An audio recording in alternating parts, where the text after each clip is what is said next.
आयोग पर लगाए थे ईवीएम टैंपरिंग के आरोप। कलकत्ता पुलिस ने बांग्ला पक्खों के गार्गा चटर्जी को किया गिरफ्तार।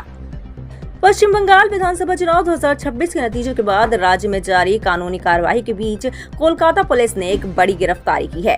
बांग्ला पक्खों संगठन के प्रमुख गार्गा चटर्जी को पुलिस ने गिरफ्तार कर लिया है। गार्गा पर चुनाव आयोग के खिलाफ भ्रामक तथ्य फैलाने, ईवीएम के साथ छेड़छाड़ के झूठे आरोप लगाने और समाज में अशांति पैदा करने की कोशिश करने के गंभीर आरोप है। कोलकाता के पुलिस कमिश्नर अजय नंद ने मंगलवार को गिरफ्तारी की पुष्टि की है। पुलिस के मुताबिक गार्गा चटर्जी को इस मामले में पूछताछ के लिए 2 बार नोटिस भेजा गया था। वे एक बार भी पुलिस के सामने पेश नहीं हुए। जांच में सहयोग न करने के बाद पुलिस ने आखिरकार उन्हें 12 मई को धर दबोचा। उन्हें बुधवार को कोलकाता के बैंकशॉल कोर्ट में पेश किया जाएगा।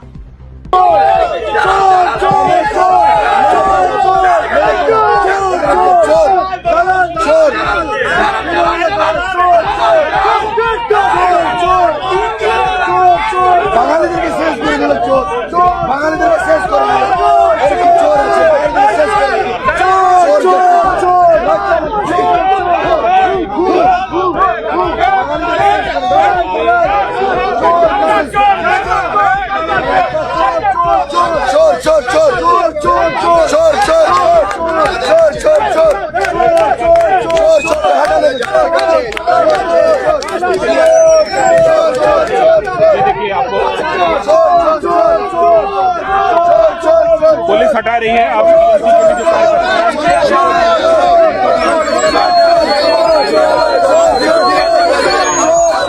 पुलिस का कहना है कि गार्गा चटर्जी द्वारा सोशल मीडिया पर किए गए पोस्ट न केवल भ्रामक थे, बल्कि वे समाज को अशांत करने वाले थे। चुनाव जैसे संवेदनशील मुद्दे पर बिना किसी सबूत के तथ्य पेश करना और संवैधानिक संस्थाओं की विश्वसनीयता पर सवाल उठाना कानून की नज़र में अपराध है। साइबर सेल ने इन पोस्ट को ट्रैक किया और पाया कि इससे जनता के बीच भ्रम फैल रहा था। गार्गा चटर्जी ने कुछ पोस्ट किया था सोशल मीडिया पे, जिसमें ईवीएम टैंपरिंग और इलेक्शन प्रोसेस में कुछ गड़बड़ी हो रही है, जिसको उन्होंने बताया था लोगों को, जिसके कारण राजनीतिक दलों के अंदर तरह तरह का जो है सो भूल धारणा उत्पन्न हुई और एक कन्फ्यूजन क्रिएट हुआ। तो इसके विरुद्ध में जो डीओ हैं उन्होंने एक कंप्लेन दिया था, जिसके आधार पर केस हुआ और उसी केस के आधार पर उनको 2 बार नोटिस दिया गया था, लेकिन वो हाजिर नहीं हुए। तो उनके बाद उनको अरेस्ट किया गया है। कहाँ से अरेस्ट किया है? और भी एक मामला था शायद।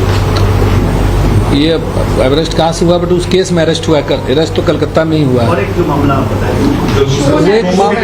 वो एक पुलिस का ही सुओ मोटो केस है, जिसमें इस तरह का पोस्ट आ रहा था उनका बार बार, जिसमें कि अलग अलग कम्युनिटी के लिए अलग अलग बातें कर रहे थे, तो जिससे कि भेदभावना पैदा होती है। तो उसके विरुद्ध में भी केस हुआ था। उस केस में भी उनको मतलब अटैच किया जाएगा।